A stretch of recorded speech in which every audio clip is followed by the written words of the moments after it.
Hello good morning students. आज आपकी exercise 6 आई का चौथा वीडियो है और पिछले वीडियो में हम लोगों ने क्वेश्चन नंबर 19 तक किया था और क्वेश्चन नंबर 19 आपका बिल्कुल 18 नंबर था। तो उसको आप उसी तरीके से आप उस क्वेश्चन को लगा सकते हैं। तो चलिए आगे हम बात करते हैं क्वेश्चन नंबर 20 की। क्वेश्चन नंबर 20 कुछ इस प्रकार से कह रहा है।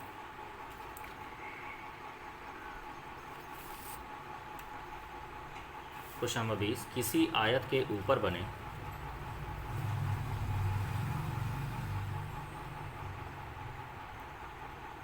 किसी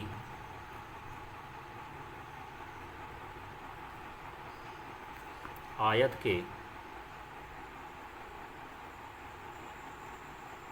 ऊपर बने अर्धवृत्त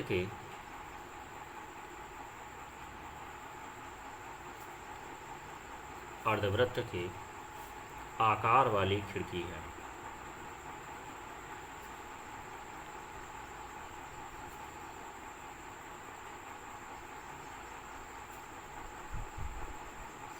अर्धवृत्त के आकार वाली खिड़की है।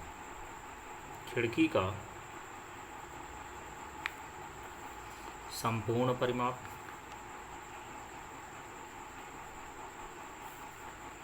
खिड़की का संपूर्ण परिमाप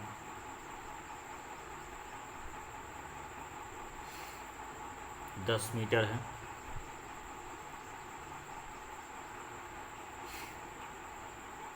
पूर्णतया खुली खिड़की से पूर्णतया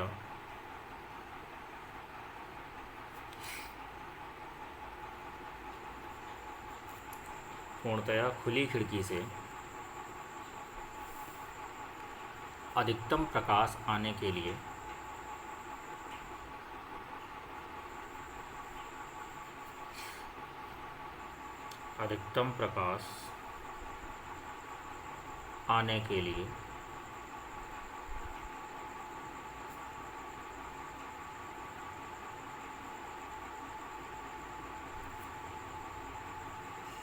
खिड़की की विमाएँ ज्ञात कीजिए।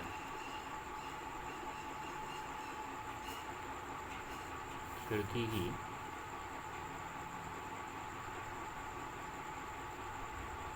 विमाएँ ज्ञात कीजिए। ये हमारे पास क्वेश्चन।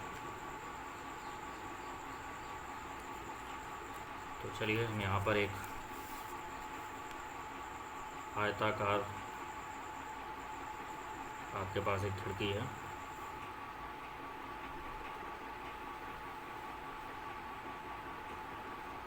और इसके ऊपर ये अर्धवृत्त है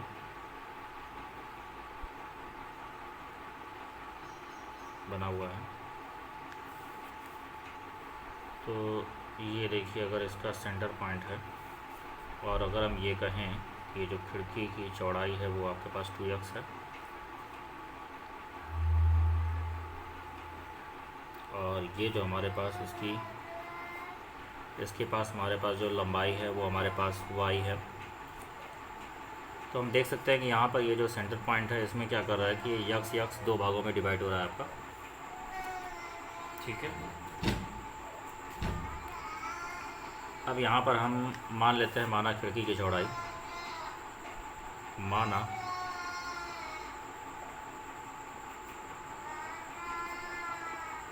माना खिड़की की चौड़ाई 2x है और ऊंचाई क्या हमारे पास, ऊंचाई क्या लें लंबाई क्या लें, ऊंचाई हमारे पास y है और खिड़की का परिमाप दिया गया है 10।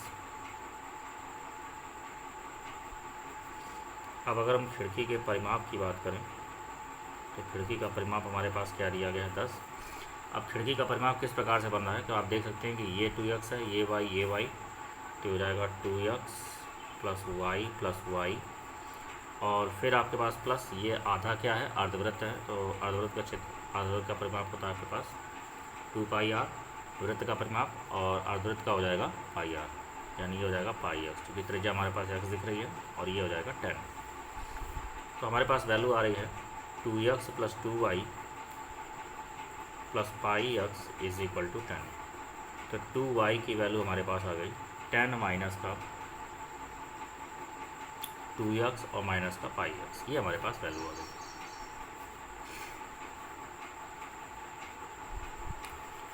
अब हमारे पास ये कह रहा है कि पहुंचा खुली खिड़की से अधिकतम प्रकाश आना चाहिए, तो जितना एरिया होगा उतना ही अधिकतम प्रकाश आएगा। तो चलिए यहाँ से हम इसका देख लेते हैं एरिया क्या होगा। तो अगर हम खिड़की के क्षेत्रफल की बात करें तो खिड़की का क्षेत्रफल क्या होगा हमारे पास, अगर हम इसको ए कहें तो देखिए क्षेत्रफल अगर इसका निकाल रहे हैं तो ये आयत है, आयत का क्षेत्रफल लंबाई गुणे चौड़ाई, ठीक है। तो लंबाई कितनी है 2x और चौड़ाई कितनी है y, प्लस इसमें क्या होगा अर्धवृत्त का क्षेत्रफल, तो वृत्त का क्षेत्रफल पाई आर स्क्वायर, तो अर्धवृत्त का क्षेत्रफल हो जाएगा पाई आर स्क्वायर बाई 2। तो ये हो जाएगा हमारे पास 2xy और plus pi x square by 2। यहाँ से हम 2y की वैल्यू रख रहे हैं, तो ये हो जाएगा 10 माइनस 2x माइनस का पाई एक्स और प्लस में हो जाएगा पाई एक्स स्क्वायर बाई 2।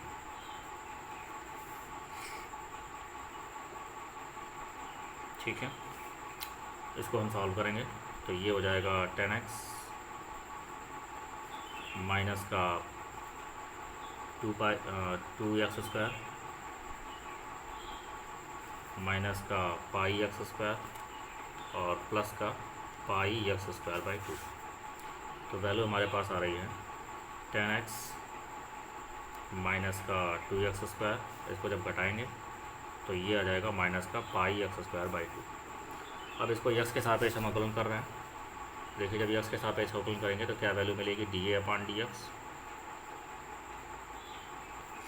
तो dA/dx क्या हो जाएगा 10, ये हो जाएगा माइनस का 4x और इसका अवकलन करेंगे तो हो जाएगा 2 पाई x/2, तो 2 से 2 कैंसिल आउट हो गया। तो वैल्यू आएगी हमारे पास 10 माइनस का 4x और माइनस का पाई x। यहाँ से अगर हम यक्स कॉमन ले लें तो ये हो जाएगा 4 प्लस पाई। उच्चिष्ट या निम्निष्ठ मान के लिए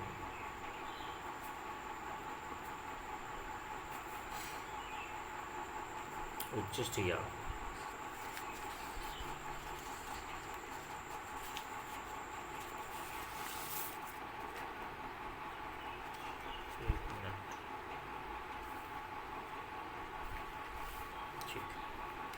उच्चिष्ट या निम्निष्ठ मान के लिए ये जो भी वैल्यू होती है उसको हम किसका इक्वल करते हैं, डिफरेंशिएशन को 0 को इक्वल करते हैं। तो यहाँ से हमारे पास वैल्यू आ जाएगी 10 माइनस का x pi plus 4 is equal to 0, तो x times pi plus 4 is equal to 10, तो x की वैल्यू आ जाएगी 10/पाई प्लस 4, ये x का मान हो गया। इस वैल्यू पर हम चेक करेंगे। अब हम यहाँ पर दोबारा से अवकलन करेंगे d2a/dx2, जब दोबारा अवकलन करेंगे तो 10 का 0 हो जाएगा, x का 1 हो जाएगा और ये जाएगा 4 प्लस पाई, तो वैल्यू आ रही है माइनस का 4 प्लस पाई। इस पर चेक करना है आपको, d2a/dx2 की वैल्यू जो है चेक करनी है at the point x is equal to 10/पाई प्लस 4 पर, और जब इस वैल्यू को चेक कर रहे हैं तो x तो है नहीं, तो वैल्यू आ रही है हमारे पास माइनस का 4 प्लस पाई, और ये कैसी वैल्यू है, नेगेटिव वैल्यू है। इसका मतलब x इज इक्वल टू 10/पाई प्लस 4 पर क्षेत्रफल क्या है, महत्तम।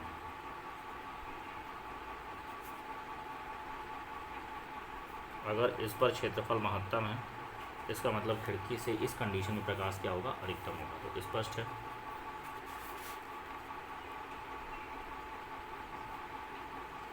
स्पष्ट है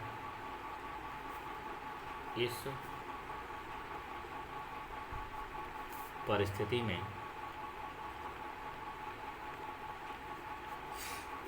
खिड़की से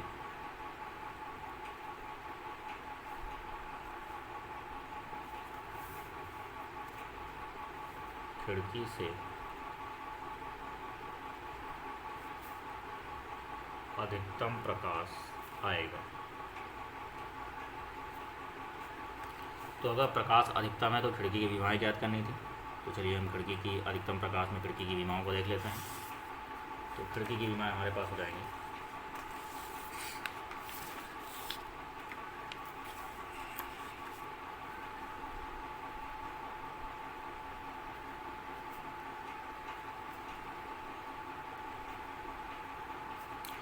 खिड़की की विमाएँ हमारे पास थी 2x, y, और y की वैल्यू की बात करें तो ये हमारे पास है 10 माइनस का 2x, 10 माइनस का 2x minus pi x divide by 2। चलिए इसको सॉल्व करते हैं। तो यहाँ पे जब x की वैल्यू रखेंगे तो ये हो जाएगा 20 बटे पाई प्लस 4, और यहाँ पर इसको जब सॉल्व करेंगे तो ये तो 10 है हमारे पास, 10 माइनस जब यहाँ पे सॉल्व करेंगे तो 10 गुना 20 अपान पाई प्लस 4, और जब यहाँ पर x की वैल्यू रखेंगे तो माइनस का 10 पाई अपान पाई प्लस 4, ये हमारे पास वैल्यू है। तो ये हो जाएगा 20 अपान पाई प्लस 4, यहाँ हो जाएगा 1 अपान 2। जब एलसीएम लेंगे तो यहाँ पे हो जाएगा 10 pi plus 40 minus 20 minus 10 pi divide by pi plus 4।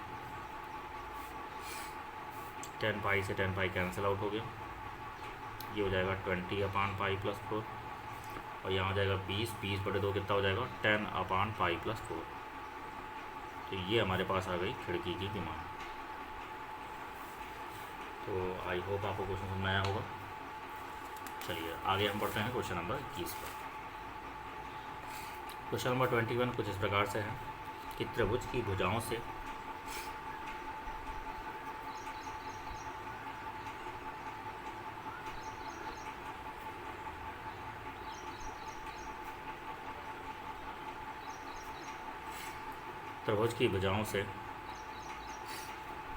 ए तथा बी दूरी पर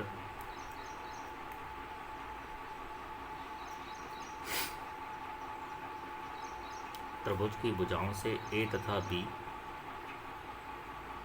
दूरी पर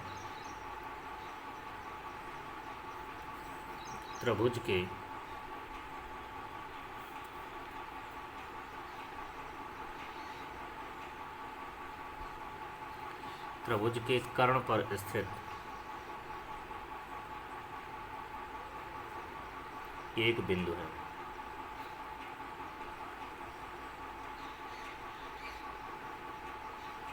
तो सिद्ध कीजिए कि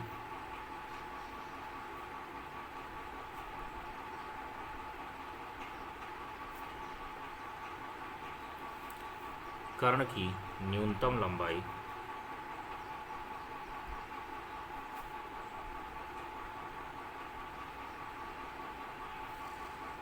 तो सिद्ध कीजिए कि कर्ण की न्यूनतम लंबाई a की पावर 2/3 प्लस b की पावर 2/3 की होल पावर 3/2 है। ये हमें प्रूफ करना है। तो चलिए इसका भी सोल्यूशन करते हैं। तो कर्ण की बात हो रही है, इसका मतलब त्रिभुज कैसा है, समकोण त्रिभुज है। चलिए यहाँ पर एक समकोण त्रिभुज हम बना लेते हैं। ये हमने मान लिया कि हमारा समकोण त्रिभुज है। अब यहाँ पर ये अगर हम कहें कि ये पॉइंट P है और इसकी इस भुजा से माप कितनी है A, और इसकी इस भुजा से माप कितनी है B दूरी, ठीक है। ये P, ये Q है और ये R है, और ये त्रिभुज हमारा ABC है। अब ये अगर थीटा हमारे पास है तो ये भी क्या हो जाएगा, थीटा हो जाएगा, ठीक है। तो ये हमारे पास फिगर हो गया। हम मान लेते हैं हमारा त्रिभुज ABC एक समकोण त्रिभुज है। माना त्रिभुज ABC एक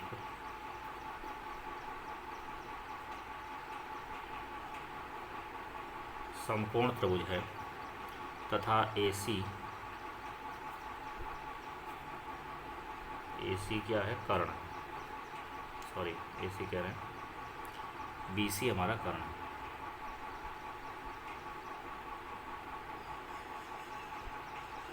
ठीक है। और BC कर्ण है और P कहाँ पर है? P हमारे पास क्या है कि P BC पर वह बिंदु है। P कहाँ पर है? एवं P BC पर वह बिंदु है जो AB तथा AC से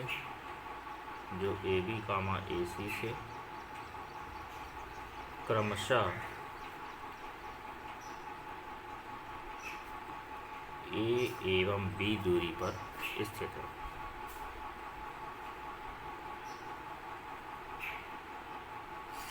A एवं B दूरी पर स्थित है। तो इस तरीके से अगर हम बात करें तो PR की वैल्यू A हो जाएगी और PQ की वैल्यू हमारे पास B हो जाएगी। और ये भी हमने मान लिया कि एंगल ऑफ PBR क्या है? थीटा है। तो ये एंगल बराबर हो जाएगा CPQ। अब त्रिभुज PRB की बात करते हैं। त्रिभुज PRB में अगर यहाँ से हम साइन थीटा निकालें तो साइन थीटा क्या हो जाएगा?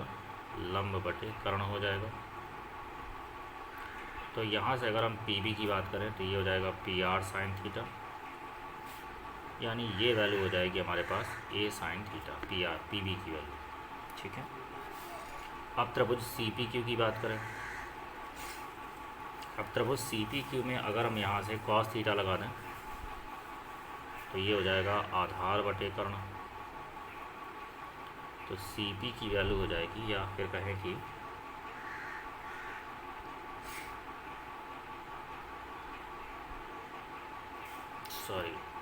ये 1/PR अपन साइन, तो ये हो जाएगा cosec। ठीक है। उसी तरीके से ये हमारे पास जाएगा CP क्या होगा? QP अपान कॉस, और QP अपान कॉस क्या हो जाएगा? Sec theta. और QP की वैल्यू क्या है? B, तो ये हो जाएगा B सेक थीटा। तो अगर हम यहाँ से कर्ण की लंबाई की बात करें तो कर्ण की लंबाई हमारे पास है BC। अब ये BC कैसे में निकला हुआ है? अगर हम यल की बात करें तो ये BC हमारे पास निकला हुआ है PB धन CP। ठीक है। और PB की वैल्यू है A कॉसेक थीटा और CP की वैल्यू है B सेक थीटा। ये आपका कॉसेक है, ध्यान रखिएगा। ठीक है, कॉसेक थीटा, या फिर आप यहाँ पर लिख देते हैं एक बार और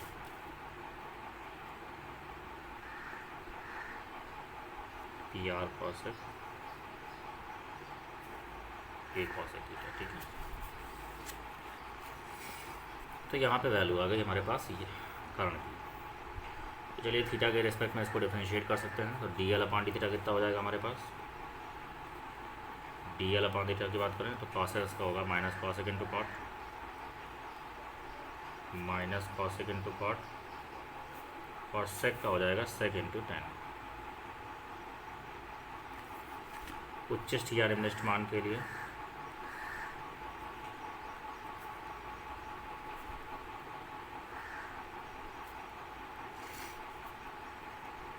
उच्चिष्ट या निम्निष्ठ मान के लिए जो भी वैल्यू होती है उसको हम 0 को इक्वल करते हैं। तो जब आप वैल्यू को 0 को इक्वल कर देंगे तो ये हो जाएगा माइनस का A cosec theta into cot theta plus का B sec theta into tan theta is equal to 0। Value को पक्षांतर करेंगे, A cosec into cot, B sec into tan, sine cos में इसको चेंज कर दें तो ये हो जाएगा A cos upon sine square, इधर भी साइन कॉस में चेंज करेंगे तो B sine upon cos square, ये साइन वाले कॉस वाले एक टर्म कर लीजिए और B को इधर ले आइए। ये क्या हो जाएगा? Sine cube upon cos cube, और ये हो जाएगा A अपान B। तो वैल्यू क्या हो जाएगी, tan cube theta is equal to a/b। तो अगर हम यहाँ से tan थीटा की बात करें तो ये हो जाएगा a/b की होल पावर में 1/3। ये हमारे पास इस वैल्यू पर हमें चेक करना है। देखिए अगर tan की वैल्यू ये है तो sin थीटा क्या हो जाएगा, लंब e की पावर 1/3 अपान अंडर रूट में a की पावर 2/3 और प्लस b की पावर 2/3। cos थीटा की बात करें तो b की पावर 1/3 अपान अंडर रूट में a की पावर 2/3 और प्लस b की पावर 2/3। ये साइन कॉस की वैल्यू। चलिए दोबारा हल करेंगे d2 del/dz। जब दोबारा से इसको डिफरेंशिएट करेंगे देखिए यहाँ पर माइनस ये तो कांस्टेंट है, यहाँ पे cos इंटू कॉट में फर्स्ट सेकंड लग जाएगा। तो फर्स्ट इंटू कॉट क्या होगा, माइनस का cos स्क्वायर और प्लस सेकेंड इंटू कॉस का अवकलन minus cos into cot plus इसी तरीके से b हमारे पास कांस्टेंट है, सेक tan में फर्स्ट सेकंड लगेगा तो tan का क्या हो जाएगा sec square theta plus second को लिखेंगे तो सेक का हो जाएगा सेक इंटू tan। इसको सॉल्व करेंगे, ये माइनस माइनस प्लस कर देगा इसे और ये हो जाएगा हमारे पास cos क्यूब और प्लस का cos into cot square plus का b यहाँ हो जाएगा सेक क्यूब प्लस का tan into sec square tan square into sec theta. देख सकते हैं कि यहाँ से हमारे पास कॉसेक कॉमन है तो कॉसेक कॉमन ले लीजिए। जब हम कॉसेक कॉमन लेंगे तो यहाँ क्या बचेगा, cosec square theta plus cot square theta plus b। यहाँ से अगर हम सेक थीटा कॉमन लेंगे तो ये बचेगा sec square plus tan square. इसको और चेंज कर दीजिए तो ये हो जाएगा a cosec theta, cosec square plus cot square तो कॉट स्क्वायर क्या हो जाएगा 2 कॉट स्क्वायर। यहाँ पर b सेक थीटा है, sec square plus tan square होगा तो tan स्क्वायर क्या होगा 2 tan स्क्वायर। और इस वैल्यू को हम चेक करेंगे d2 del/dz की वैल्यू हम किसको चेक करेंगे, theta is equal to tan inverse a/b की होल पावर 1/3 पर। जब इस वैल्यू पर चेक करेंगे तो ये हमारे पास है a अंडर रूट में है a की पावर 2/3 b की पावर 2/3 कॉसेक का मान रखना है डिवाइड बाई a की पावर 1/3 और ब्रैकेट में हो जाएगा 1 प्लस 2 b/a की होल पावर 1/3 प्लस b हो जाएगा अंडर रूट में a की पावर 2/3 b की पावर 2/3 डिवाइड बाई b की पावर 1/3 और यहाँ हो जाएगा 1 प्लस 2 और यहाँ पे जब tan का मान रखेंगे तो ये हो जाएगा a/b की होल पावर में 2/3, यहाँ पे 2/3 हो जाएगा क्योंकि tan का स्क्वायर है। ये वैल्यू हो जाएगी। इसको सॉल्व करेंगे तो देखिए जब इसको सॉल्व करेंगे तो ये हमारे पास कितना जाएगा, इसको जब इससे माइनस करेंगे तो a की पावर 2/3 हो जाएगा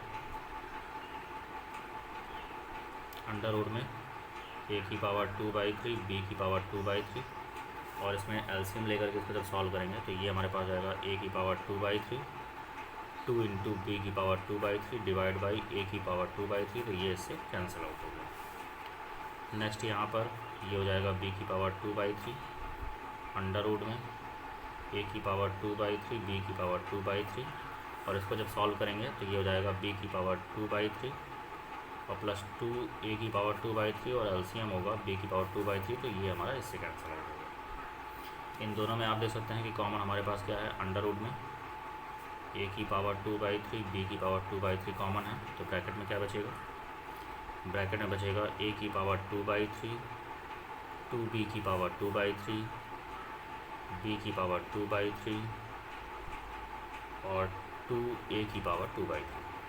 तो यहाँ पर देखिए जुड़ जाएंगे ये, तो अंडर रूट में a की पावर 2/3 b की पावर 2/3, यहाँ हो जाएगा 3a की पावर 2/3 और ये हो जाएगा 3b की पावर 2/3। ये देखिए 3 हमारे पास कॉमन है, तो 3 कॉमन ले लीजिए। तो ये हमारे पास है a की पावर 2/3 b की पावर 2/3 की होल पावर 1/2, और यहाँ पर हमारे पास है a की पावर 2/3 b की पावर 2/3। ये पावर 1/2, ये 1 मिल के हो गया पावर में 3/2। तो वैल्यू हो जाएगी 3 टाइम्स ऑफ a की पावर 2/3 b की पावर 2/3 होल पावर 3/2। और ये क्या मान दे रहा है? पॉजिटिव वैल्यू दे रहा है। इसका मतलब ये हो गया कि theta is equal to tan inverse a/b की होल पावर 1/3 पर हमारे पास जो वैल्यू है, ठीक है, कर्ण की लंबाई, ये हमारे पास फलन था, कर्ण की लंबाई क्या होगी? न्यूनतम।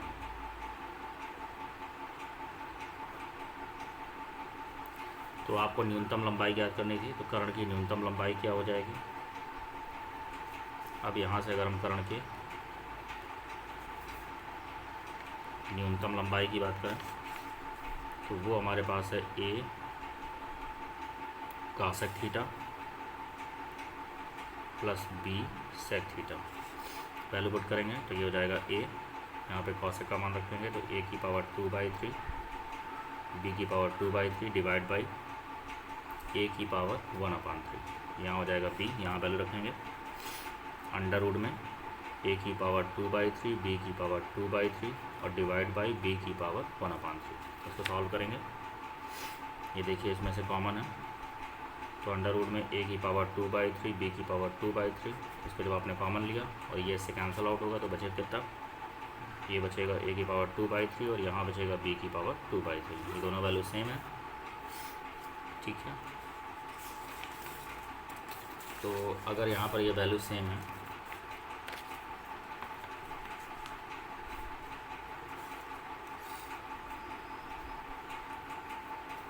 तो इस प्रकार से कर्ण की हमारे पास जो लंबाई हो गई,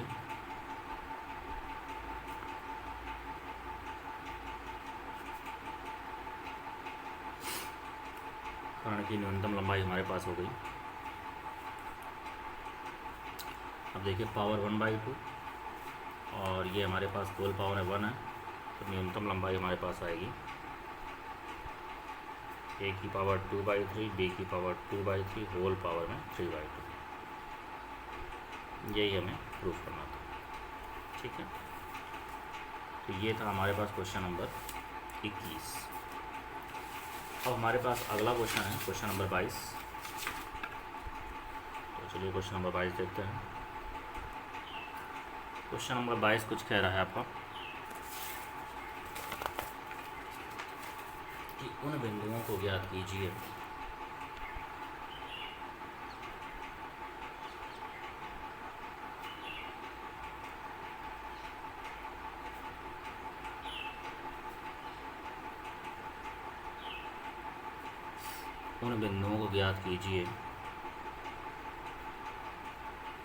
जिन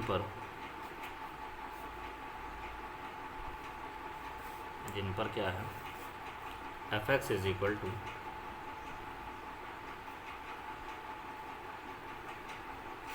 x-2 की होल पावर 4 x+1 का होल क्यूब द्वारा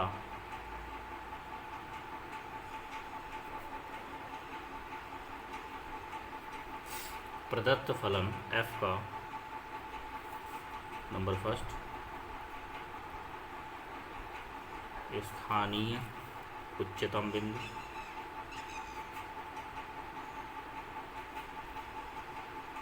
ये ज्ञात करना है लोकल मैक्सिमा। नंबर सेकंड स्थानीय निम्नतम बिंदु, लोकल मिनिमा। नंबर थर्ड नत परिवर्तन बिंदु,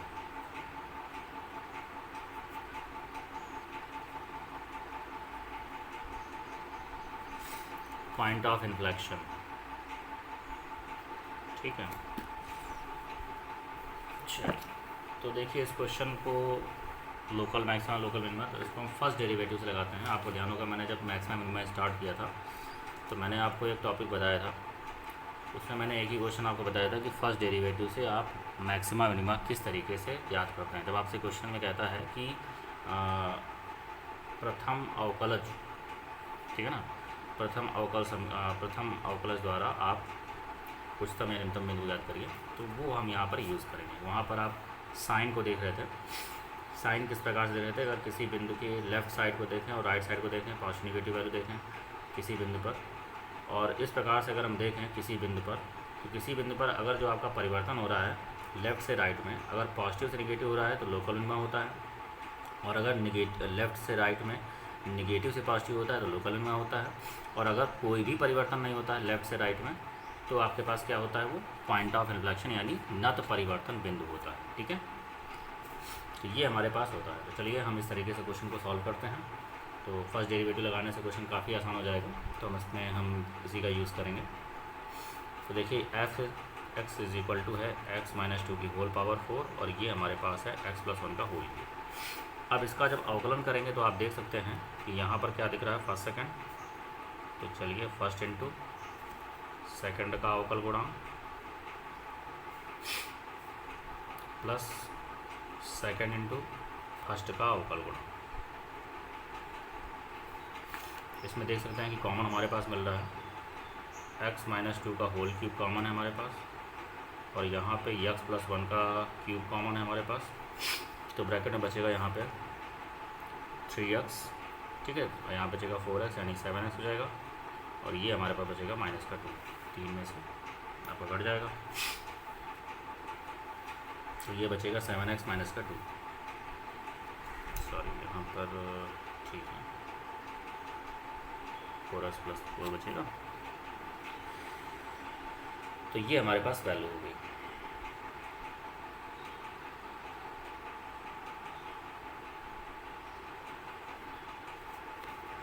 सॉल्व करके देख लीजिएगा। उच्चस्थ या निम्नस्थ मान के लिए, या ये कहें कि उच्चतम निम्नतम मान के लिए, या कहें कि क्रांतिक बिंदु के लिए, ठीक है, क्रांतिक बिंदु के लिए एफ डैश को किसके इक्वल करेंगे, 0 के इक्वल करेंगे। तो ये हो जाएगा एक्स माइनस 2 का होल क्यूब, एक्स प्लस 1 का cube, 7x minus 2 is equal to 0। तो यहाँ से x की वैल्यू क्या हो गई, 2 हो गई, इससे -1 हो जाएगी, इससे 2/7 हो जाएगी। अब यहाँ पर हम यहाँ पे संख्या रेखा दिखाएंगे।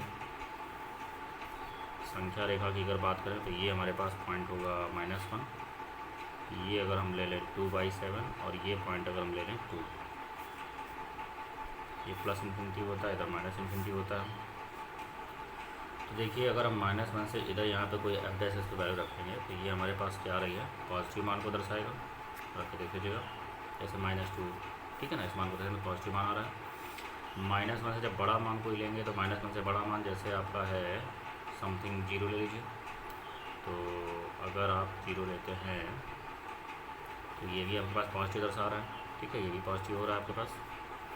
इसके बाद में 2/7 से आप बड़ा मान लीजिए, ठीक। तो अगर यहाँ पर रखेंगे तो ये हमारे पास क्या हो रहा है, नेगेटिव मान बता रहा है, और 2 से बड़ा मान 3, 4, 5 जैसे ले लीजिए तो ये हो रहा है पॉजिटिव। तो इस तरीके से व्युत्क्रम हो रहा है आपके पास। तो स्पष्ट है, देखिए क्या स्पष्ट है कि -1 पर लेफ़्ट से राइट में परिवर्तन क्या है, पॉजिटिव टू 2, ठीक है। इस पर परिवर्तन क्या है, पॉजिटिव नेगेटिव, इस पर क्या है, नेगेटिव टू पॉजिटिव। इसका मतलब x बराबर 2 पर अगर माइनस से धनात्मक की ओर परिवर्तन हो रहा है, ठीक है, आपके पास परिवर्तन कैसा हो रहा है, तो ये क्या है, लोकल मिनिमा है। नेगेटिव से पॉजिटिव अगर हो रहा है तो क्या हो जाएगा, लोकल मिनिमा। चलिए स्पष्ट है x बराबर 2 पर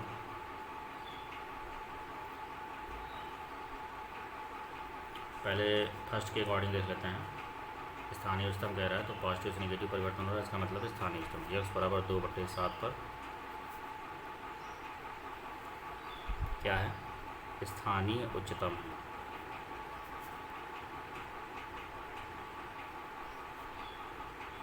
ठीक, और x बराबर 2 पर क्या है, स्थानीय निम्नतम है।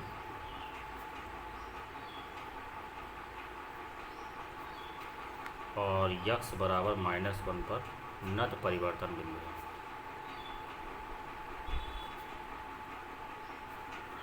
नत परिवर्तन बिंदु। चूँकि यहाँ पर साइन क्या हो रहा है, साइन चेंजेस 2/7 पर क्या हो रहा है, पॉजिटिव टू निगेटिव, ठीक है। और यहाँ पर क्या है, इसका रीज़न है, यहाँ पे साइन क्या हो रहा है, निगेटिव से हमारे पास पॉजिटिव हो रहा है। और इस पर साइन क्या है, साइन कोई चेंजमेंट नहीं है, does not changes.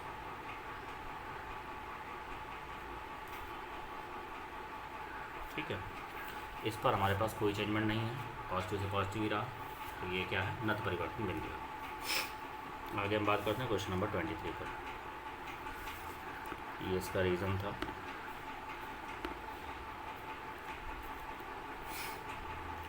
Question number 23 कह रहा है कि f(x) इज इक्वल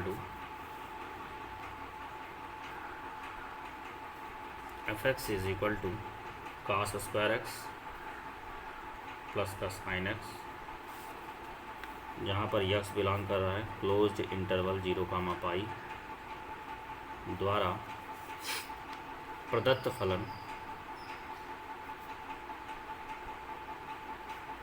फलन f का निरपेक्ष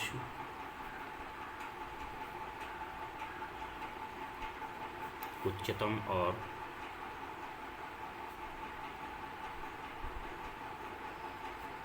निम्नतम मान ज्ञात कीजिए। देखिए, एब्सोल्यूट मैक्सिमा और एब्सोल्यूट मिनिमा का क्वेश्चन है ये, ठीक है।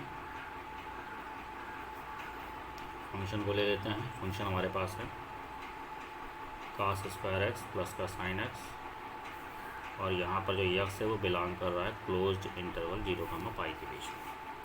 तो पहले तो इसको डिफरेंशिएट करेंगे, तो 2 cos x का cos पर x का 2 cos x, और cos का फिर से करेंगे माइनस साइन x, और साइन का अवकलन हो जाएगा cos x। तो वैल्यू आ रही है माइनस का 2 sin x cos x और प्लस का cos x। तो यहाँ से अगर हम cos x कॉमन ले लेंगे तो ये हो जाएगा 1 माइनस का 2 sin x। क्रांतिक बिंदु के लिए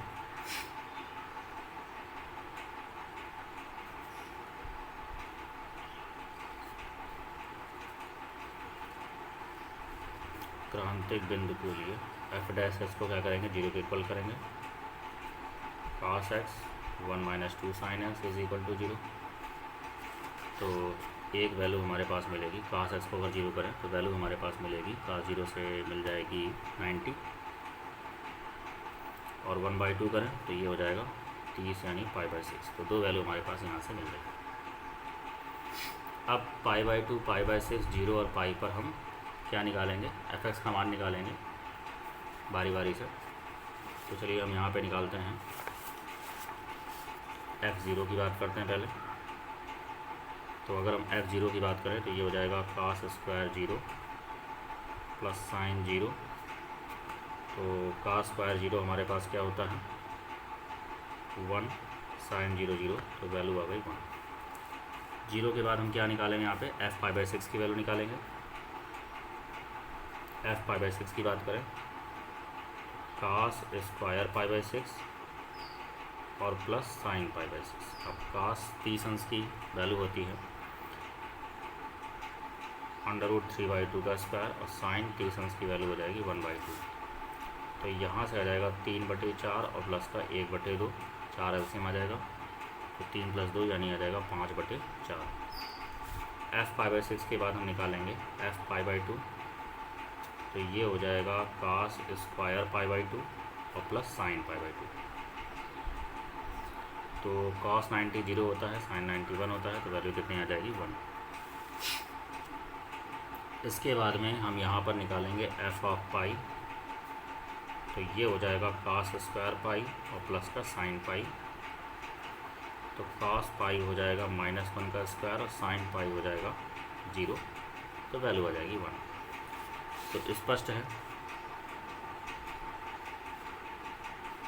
क्या स्पष्ट है कि x इज इक्वल टू π/6 पर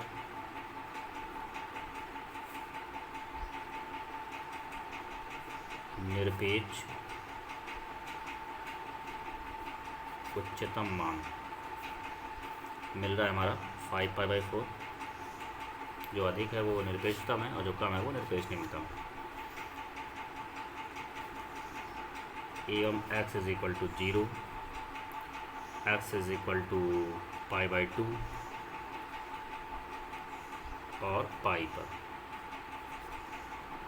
इन तीनों पर हमारे पास क्या है, निरपेक्ष निम्नतम मान, क्योंकि हमारे पास तीनों पर सेम मान मिल रहा है। ठीक है, तो निरपेक्ष निम्नतम मान क्या हो गया, 1 हो गया। नहीं, बाकी जो भी लोवेस्ट होता है वो मान आपका लिया जाता है। तो ये हमारे पास का आंसर हो गया। तो ये हमारे पास था क्वेश्चन नंबर 23। अब हम बात करेंगे क्वेश्चन नंबर 24। तो चलिए क्वेश्चन नंबर 24 देख लेते हैं। क्वेश्चन नंबर 24 कह रहा है,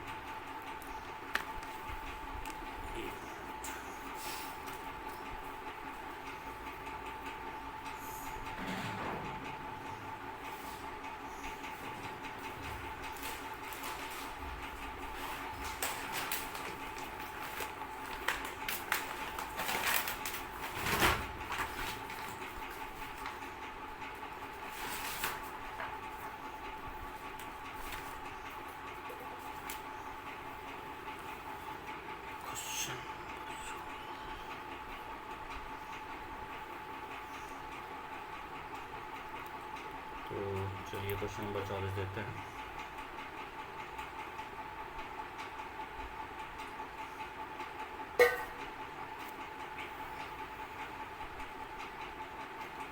क्वेश्चन नंबर 24 कह रहा है, सिद्ध कीजिए कि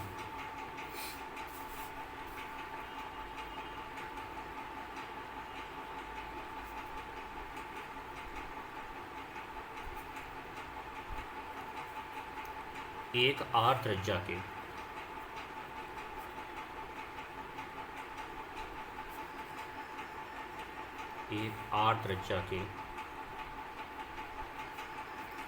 गोले के अंतर्गत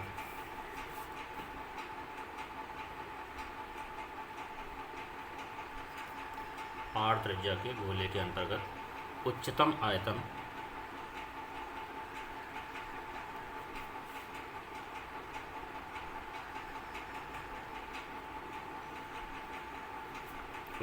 आयतन के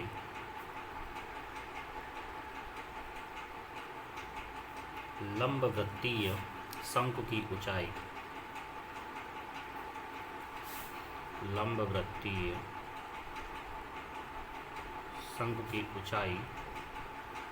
(4r/3) है।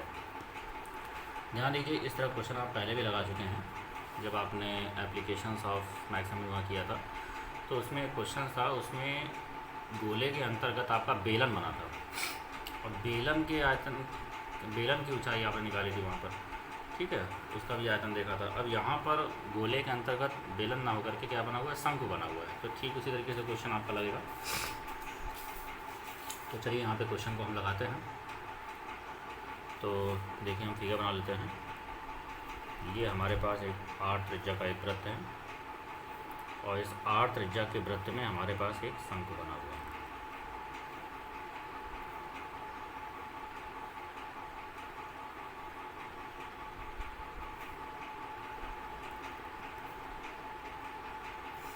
ठीक है, और ये हमारे पास इसकी त्रिज्या r है, ये भी हमारे पास r है, ये o है, ये हमारे पास है a b c है, और इसकी जो ऊंचाई है शंकु की वो हमारे पास है h, और ये हमने d मान लिया। और आधार की जो त्रिज्या है वो हमने x मान लिया। तो गोले की त्रिज्या दी गई है,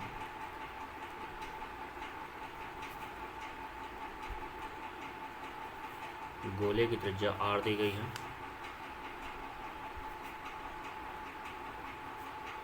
माना शंकु के आधार की त्रिज्या क्या है, यक्स, और जो ऊंचाई है वो क्या है, एच है। तो त्रिभुज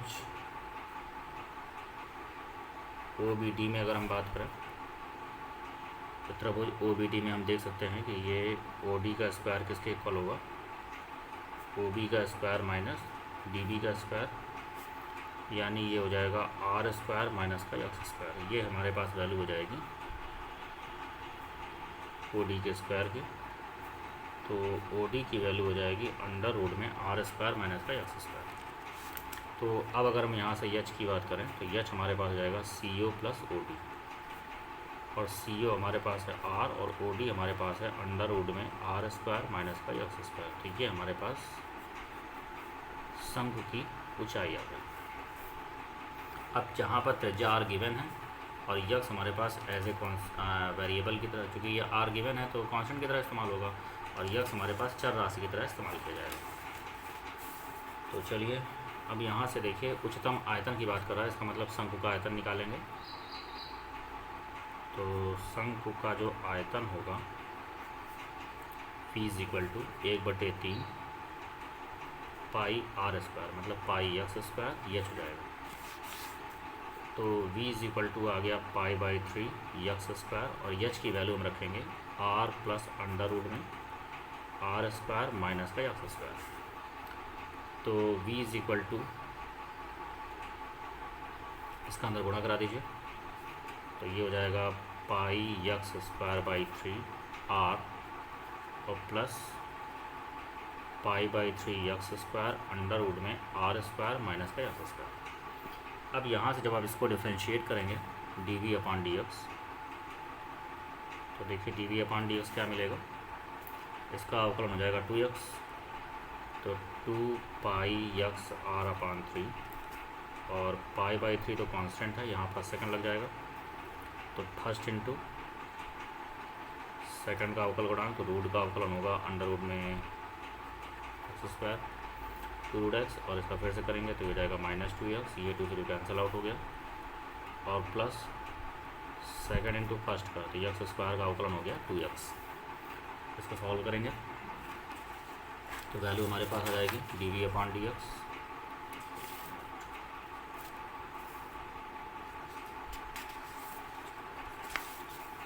तो यहाँ से वैल्यू हमारे पास आएगी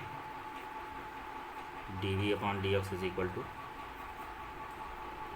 2π(x/r/3) और प्लस का π/3, यहाँ पे जब गुणा कराएंगे तो माइनस का x³ अंडर रूट में आर स्क्वायर माइनस का एक्स स्क्वायर, और यहाँ पर हो जाएगा आपके पास 2x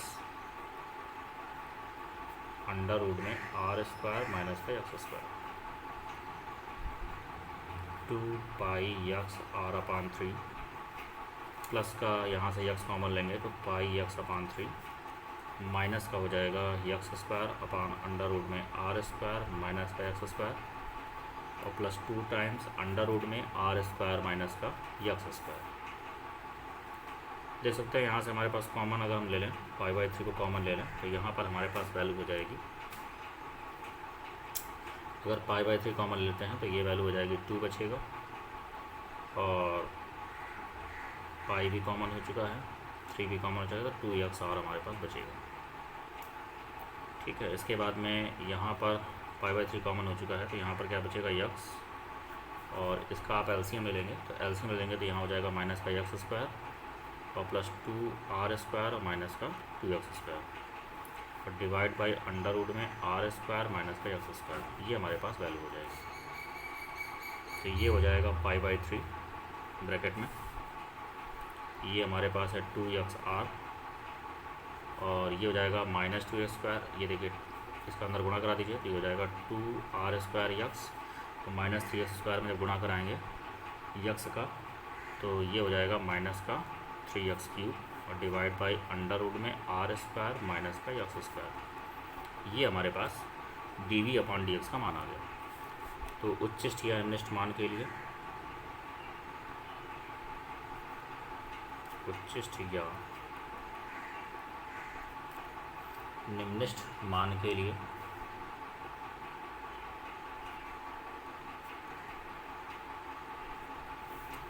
ये जो वैल्यू होती है dv/dx, इसको हम 0 को इक्वल करेंगे तो ये हो जाएगा π/3 ब्रैकेट में 2xr 2r² माइनस का 3x³ अंडर रूट में r² माइनस x² और इज इक्वल टू 0। π/3 को 0 कर दीजिए तो ये हो जाएगा 2xr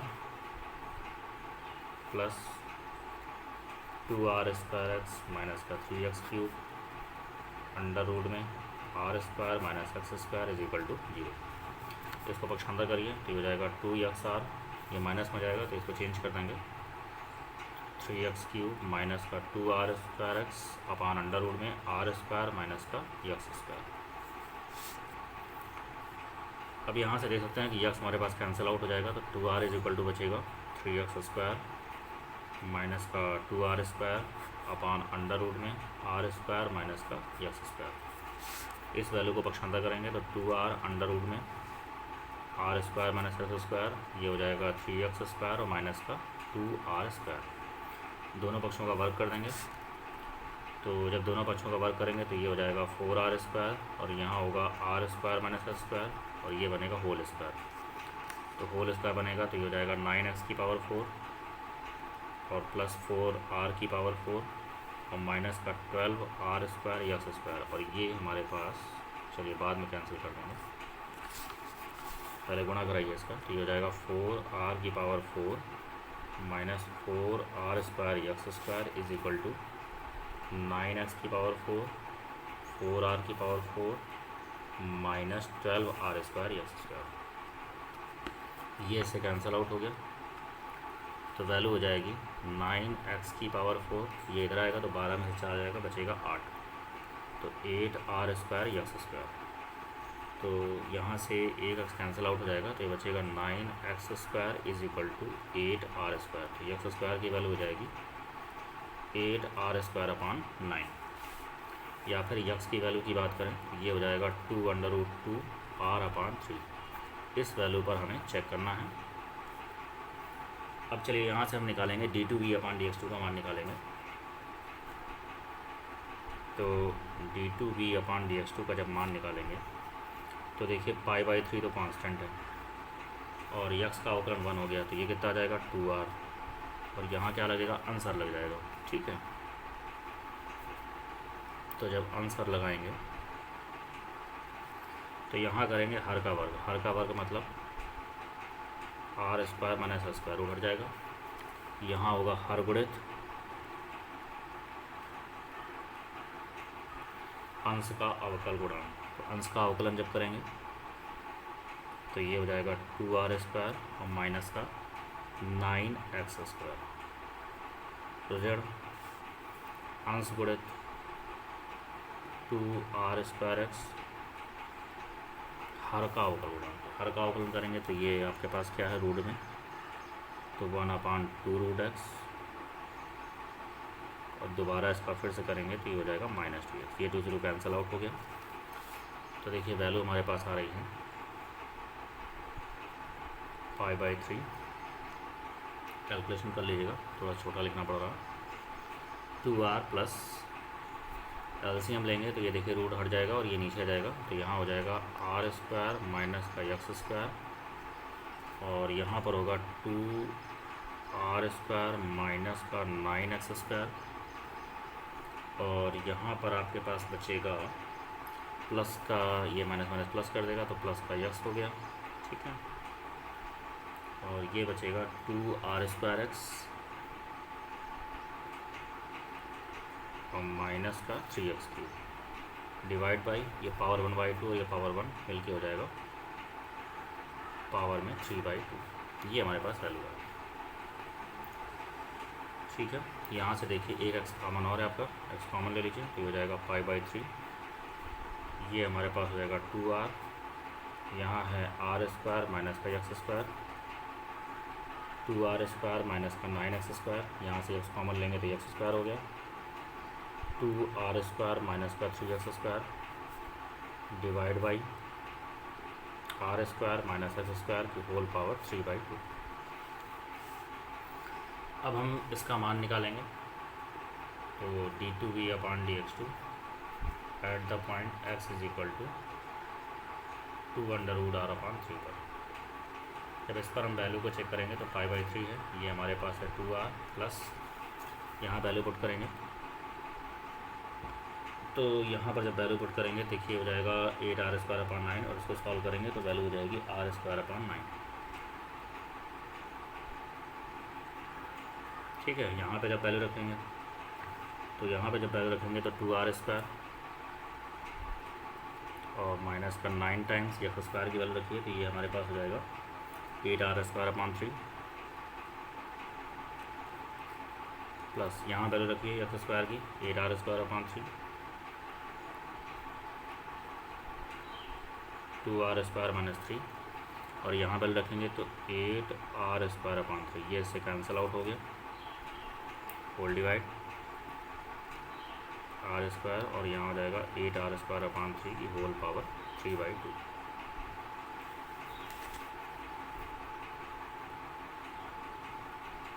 (5/3) यहाँ हो जाएगा 2r, यहाँ होगा r²/9, ये इससे कैंसिल आउट होगा तो यहाँ पर हो जाएगा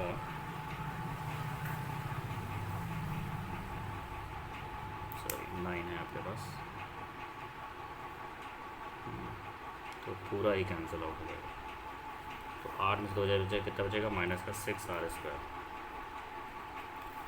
और यहाँ हो जाएगा 8r²/3 और यहाँ पर आपके पास बचेगा माइनस का, यहाँ पर भी 9 है तो जब ये कैंसिल आउट करेंगे तो ये हो जाएगा 3। तो 3 गुना 6 और 6 में से 8 जाएगा तो माइनस का 2r²/3 डिवाइड बाई, इसको सॉल्व करेंगे 3 में से 8 जाएगा 6 तो ये हो जाएगा 3 - 8r²। सॉरी, यहाँ पर भी जब आपने स्क्वायर रखा था तो 8r²/9 था। ठीक, तो ये हो जाएगा r²/9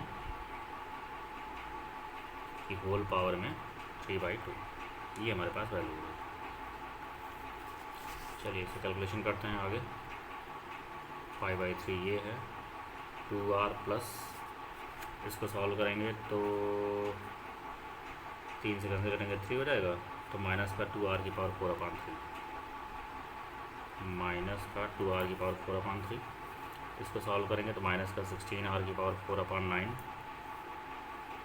9 क्यों, यहाँ पर ये देखिए यहाँ पर थोड़ा सा यहाँ पर भी गड़बड़ है, ये 9 यहाँ पर हो जाएगा तो 9 3 कितना हो गया 27। होल डिवाइड, ये हो जाएगा हमारे पास स्क्वायर कैंसिल r³ और 3 का स्क्वायर कैंसिल और 3 का क्यूब कितना हो जाएगा 27। कैलकुलेशन कर लीजिएगा अपने आप से, ठीक है। चलिए तो अब यहाँ पर हमारे पास आ गया d2v अपॉन dx2 की वैल्यू आ रही है 5/3। यहाँ पर हो रहा है 2r और ये फिर हमने क्या किया कि माइनस बाहर निकाल लिया और इसका एलसीएम 27 हो जाएगा और कितना बचेगा 18r की पावर 4 प्लस 16r की पावर 4/27 और डिवाइड में है r³/27। तो 27 तो कैंसिल आउट हो गया, ये बचेगा 2r, यहाँ माइनस है 18 और 16 34 r की पावर 4/r³, तो ये भी कैंसिल आउट। 5/3 2r और माइनस का 34r, 34 में 2 घटा दीजिए तो ये हो जाएगा माइनस का 32r। तो वैल्यू आ रही है माइनस का 32 πr/3 और ये क्या आ रही है निगेटिव। इसका मतलब x is equal to 2√r/3 पर फलन। तो फलन हमारे पास क्या था, क्या निकालना था आपको, आयतन। तो शंकु का आयतन क्या होगा? महत्तम होगा।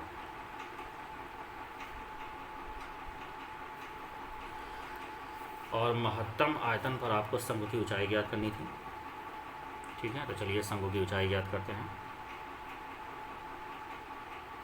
महत्तम आयतन पर शंकु की ऊंचाई, तो शंकु की ऊंचाई हो जाएगी हमारे पास, शंकु की ऊंचाई क्या थी? H is equal to r plus under root में आर स्क्वायर माइनस का एक्स स्क्वायर, ये शंकु की ऊंचाई थी। तो ये हो जाएगा आर स्क्वायर, यहाँ वैल्यू रखेंगे 8r स्क्वायर अपॉन 9, तो आर प्लस अंडर रूट में, तो 9 में से 8 जाएगा ये हो जाएगा आर स्क्वायर अपॉन 9, तो ये हो जाएगा आर प्लस आर बाई 3, ये कितना जाएगा 4r/3। और यही हमें प्रूव करना था कि शंकु की ऊंचाई कितनी आनी चाहिए महत्तम आयतन पर? 4r/3 आनी चाहिए। ठीक है, तो ये देखिए क्वेश्चन नंबर 24 था। अब हम बात करेंगे क्वेश्चन नंबर 25 की।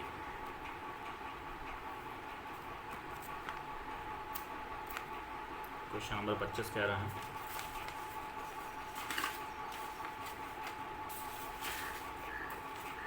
क्वेश्चन नंबर 25 कह रहा है कि मान लीजिए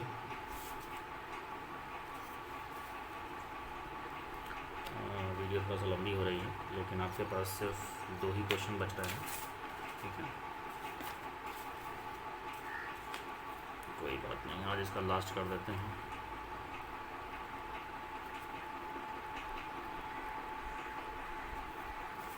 मान लीजिए क्लोज्ड इंटरवल a, b पर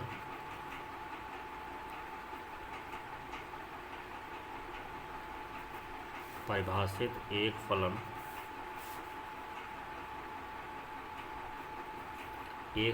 f है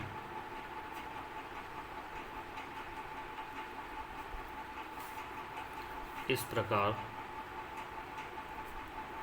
कि सभी x belongs to open interval a, b के लिए f' ग्रेटर दैन 0 है, तो सिद्ध कीजिए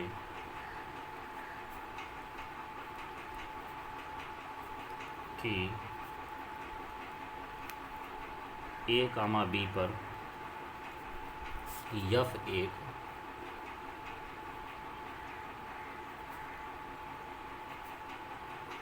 वर्धमान फलन है, ऐसा हमें प्रूफ करना है।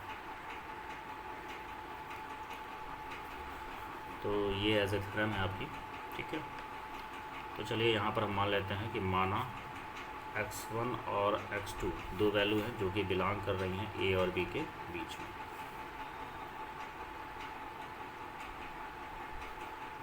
इस प्रकार, और ये दो वैल्यू ऐसी हैं कि x1 हमारे पास क्या है, x2 से छोटा है, मतलब x2 बड़ा है और x1 हमारे पास छोटा है। अब आपको दिया गया है कि जो f' है वो क्या है, 0 से बड़ा है और r x के किसी भी मान के लिए जो कि a और b के बीच में बिलोंग करता है। तो इससे स्पष्ट है, तो अगर ऐसा है तो f क्या होगा, f आपका a, b पर, इसका ये मतलब हो गया कि वो हमारा अवकलनीय है। ठीक है, अब अगर ये a, b पर अवकलनीय है तो इसका मतलब ये हो गया, अब a, b के बीच में x1 x2 है, इसका मतलब ये जो f है वो x1, x2 पर भी क्या होगा, अवकलनीय है।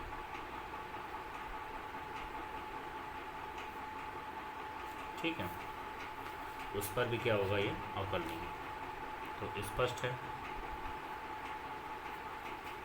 पहला केस हमारे पास क्या हो गया। अब अगर ये अवकलनीय है तो हर अवकलनीय फलन कॉन्टिन्यूअस भी होता है, इसका मतलब f हमारे पास क्या होगा, क्लोज्ड इंटरवल x1, x2 पर सतत होगा। ठीक है, अब देखिए यहाँ पे लैग्रेंजस प्रमेय लगा रहे हैं। फलन आपका कॉन्टिन्यूअस है क्लोज इंटरवल में, ओपन इंटरवल में अवकलनीय है, तो मध्यमान प्रमेय की हम बात कर रहे हैं। तो अतः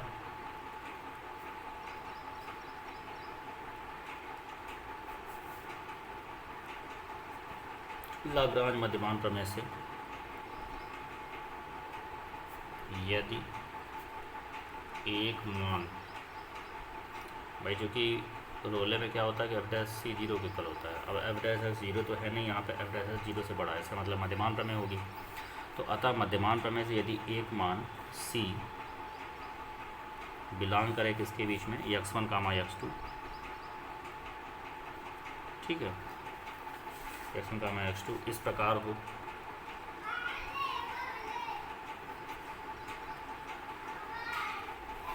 इस प्रकार हो कि f dash c is equal to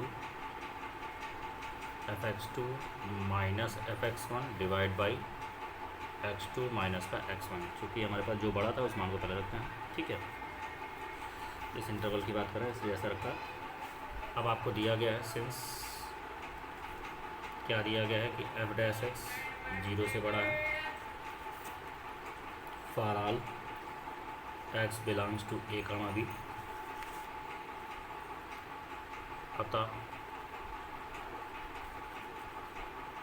F dash c भी क्या होगा, जीरो से बड़ा होगा। There implies f dash c की वैल्यू हमारे पास क्या है, एफ डैश सी की वैल्यू है F x two minus F x one divide by x two minus X one greater than zero हो जाएगा।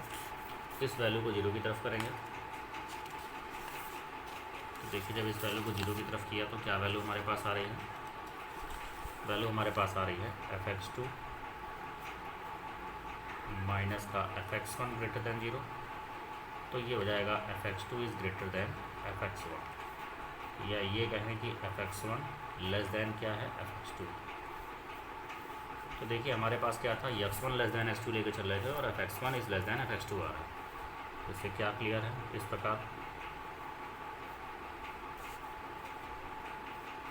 प्रकार X one comma X two belongs to A comma B,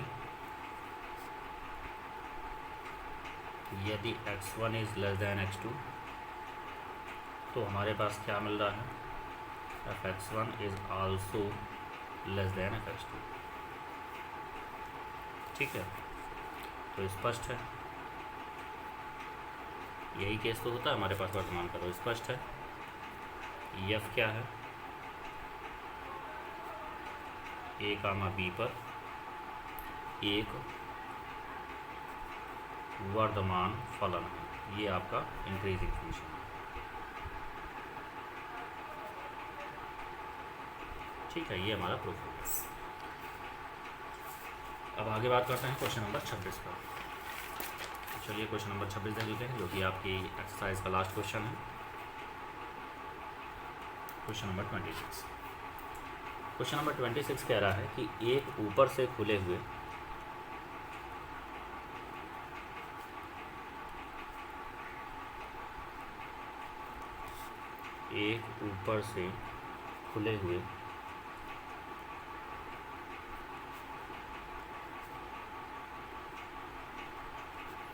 tank का आयतन V दिया है,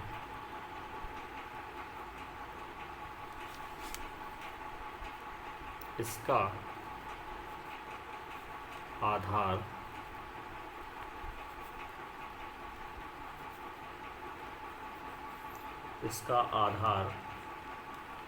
वर्गाकार है,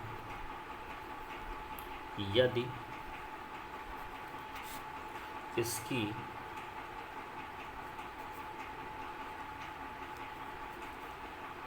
अंदर की सतह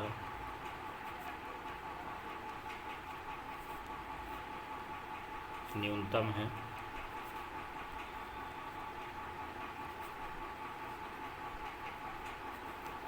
तो सिद्ध कीजिए कि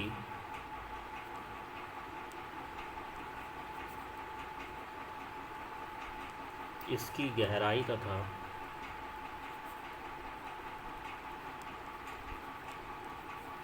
चौड़ाई का अनुपात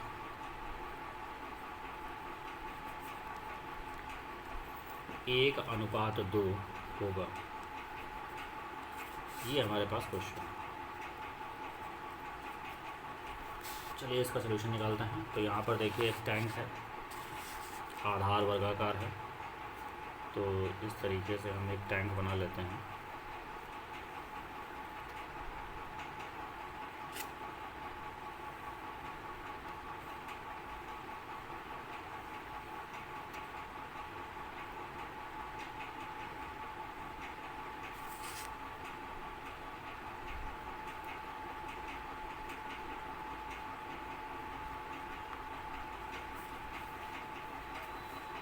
ठीक है, ये देखिए हमारे पास एक टैंक बन गया है।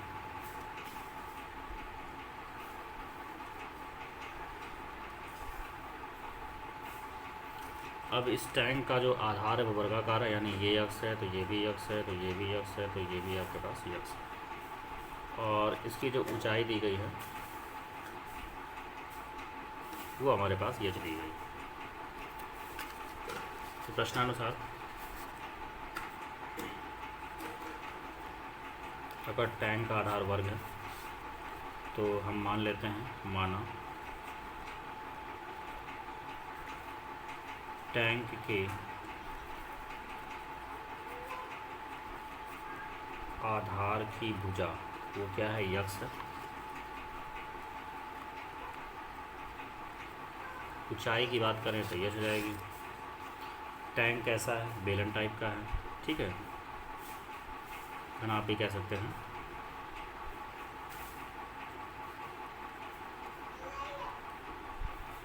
टैंक का आयतन घनाभ है, लंबाई गुणे चौड़ाई गुणे ऊंचाई। तो v = हो गया x²/h। तो यहाँ से h की वैल्यू हो जाएगी v/x²। ये आपके पास गहराई है, गहराई कह लें या ऊंचाई कह लें। ठीक है, तो टैंक के भीतरी भाग का क्षेत्रफल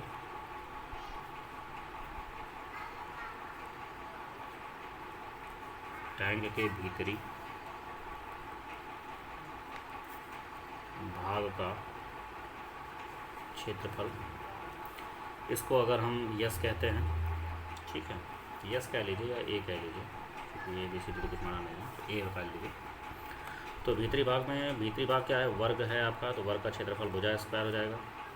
और इसके बाद में 4 दीवारें हैं आपके, तो आयताकार दीवारें हैं।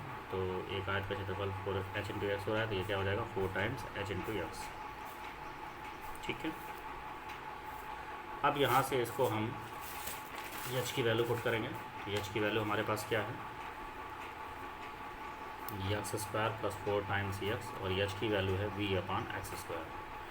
एक x से कैंसिल आउट हो गया, तो हो जाएगा h + 4v/x², सॉरी x हो जाएगा। अब यहाँ पे आप इसका अवकलन कर दीजिए, dA/dx। तो x² का अवकलन 2x, और इसका हो जाएगा -1/x²।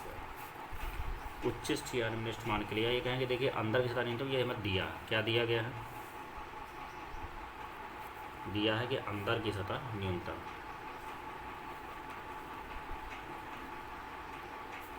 टैंक के अंदर की सतह क्या दी गई है,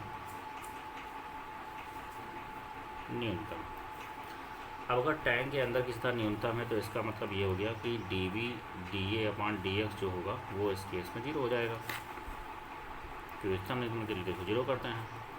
तो ये हमारे पास वैल्यू हो जाएगी। तो यहाँ से जो वैल्यू आएगी हमारे पास 4v/x² = 2x, या फिर कह सकते हैं 2v/x² = x। तो x³ की वैल्यू हो जाएगी 2v। ठीक है, अब यहाँ से v का मान रख देंगे। v का मान क्या है, x²h। तो चूँकि v का मान हमारे पास है x²h, तो यहाँ से x³ की वैल्यू हो जाएगी 2 गुणे x²h। ये से कैंसिल आउट, तो x = कितना आ गया, 2h आ गया। ठीक है, इसको इधर डिवाइड कर दीजिए, तो h/x = 1/2, यानी अनुपात आ रहा है 1/2। इस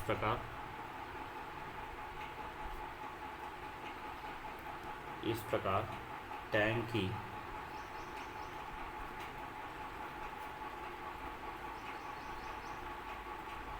गहराई तथा चौड़ाई का